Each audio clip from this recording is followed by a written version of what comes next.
One of the most exciting scientific findings of the past half-century has been the discovery of widespread trophic cascades. A trophic cascade is an ecological process which starts at the top of the food chain and tumbles all the way down to the bottom.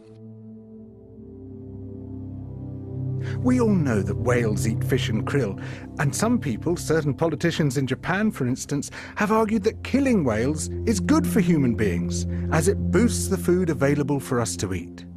And so you would think. But as the great whales declined, so did the numbers of fish and krill. It seems counterintuitive. Surely their numbers would rise as their major predators disappeared. But it now turns out that whales not only eat these animals, they also keep them alive.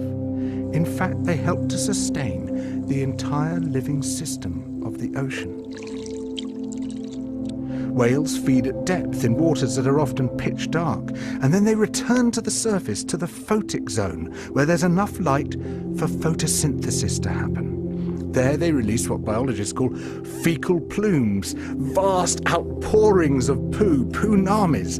These plumes are rich in iron and nitrogen, nutrients which are often very scarce in the surface waters. And these nutrients fertilize the plant plankton that lives in the only place where plants can survive, the photic zone. Fertilizing the surface waters isn't the only thing the whales do. By plunging up and down through the water column, they also keep kicking the plankton back up into the photic zone, giving it more time to reproduce before it sinks into the abyss.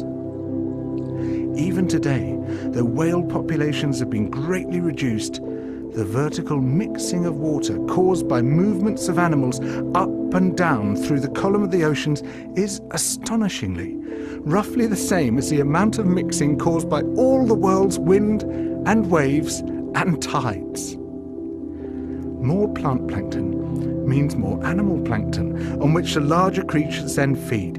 In other words, more whales means more fish and krill. But the story doesn't end here, because plant plankton not only feeds the animals of the sea, it also absorbs carbon dioxide from the atmosphere.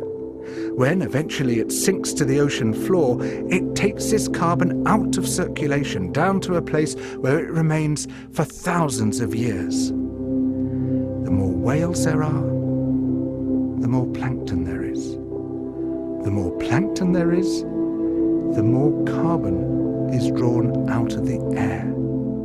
When whales were at their historical populations, before great numbers of them were killed, it seems that they might have been responsible for removing tens of millions of tons of carbon from the atmosphere every year.